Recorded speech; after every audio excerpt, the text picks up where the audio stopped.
শিলচরের সৎসঙ্গ আশ্রম রোডে দুঃসাহসিক চুরিকাণ্ডে চাঞ্চল্য। শ্রীধর লেনের বাসিন্দা দিবাকর ভট্টাচার্যের বাড়িতে হানা দিয়ে নগদ অর্থসহ কয়েক লক্ষ টাকার স্বর্ণ অলংকার চুরি করে নিয়ে যাওয়ার অভিযোগ উঠেছে অজ্ঞাত পরিচয় চোরের দলের বিরুদ্ধে। জানা গেছে, মঙ্গলবার সন্ধ্যের পর বাড়িতে কেউ না থাকার সুযোগে চোরেরা ঘরের দরজা ভেঙে ভিতরে প্রবেশ করে এরপর আলমারি ভেঙে নগদ অর্থ ও স্বর্ণ অলংকার নিয়ে চম্পট দেয় বলে অভিযোগ। আশ্রম রোড, সৎসঙ্গ আশ্রম রোড, শ্রীধর লেনের হাতের বাঁ দিকে 2 নম্বর বাড়ির মানুষ দিবাকর ভট্টাচার্যের বাড়ি। আমরা বিকেল 6:45 থেকে 7টার ভেতরে বেরিয়েছিলাম একটা কাজের জন্য। উইদিন 8 আমরা এসে গেছি। এসে আমরা নিচের তালা, 3টা তালা টোটাল ছিল, 3টা তালা ভাঙ্গা পেয়েছি। বাড়ির সব কিছু একদম উলটপালট পেয়েছি। 2 তালা বাড়ি, উপরতলা পুরো সব কিছু খোলা, ছিত্রানো, ভাঙ্গা।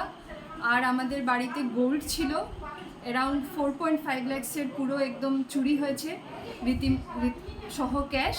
রীতিমতো ডাকাতি হয়েছে এটা। আপনার কি ডায়াবেটিস নিয়ন্ত্রণে থাকছে না কিংবা থাইরয়েড বা হরমোনজনিত সমস্যায় ভুগছেন? তাহলে সুখবর, আগামী 28শে আগস্ট শুক্রবার আপনার শহর শিলচরে আসছেন গুয়াহাটি মেডিকেল কলেজের অ্যাসিস্ট্যান্ট প্রফেসর এবং গোল্ড মেডেলিস্ট হরমোন বিশেষজ্ঞ ডিএম এন্ডোক্রিনোলজি ডাক্তার দৈপায়ন দেব।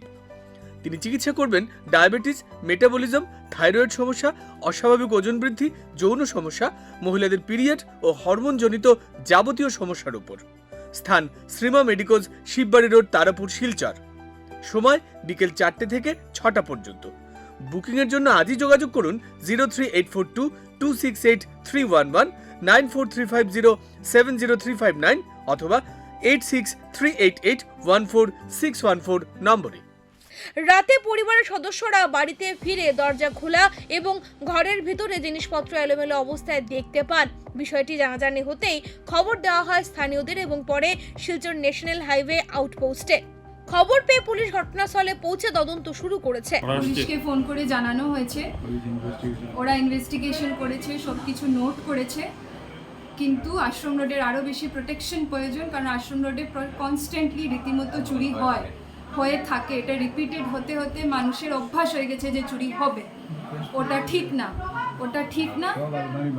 সব আলমারি ভাঙা। কতটা আলমারি হবে আপনাদের? 1 2 3 4 5 6 6টা আলমারি ভাঙা। তবে এখনো পর্যন্ত চুরির ঘটনায় কাউকে শনাক্ত বা গ্রেফতারের খবর পাওয়া যায়নি। এদিকে চোরের দলকে দ্রুত শনাক্ত করে কঠোর আইনানুগ ব্যবস্থা নেওয়ার দাবি জানিয়েছে দিবাকর ভট্টাচার্যের পরিবার। বার্তালির প্রতিনিধি অজিত দাসের রিপোর্ট, বার্তালিপি ডিজিটাল।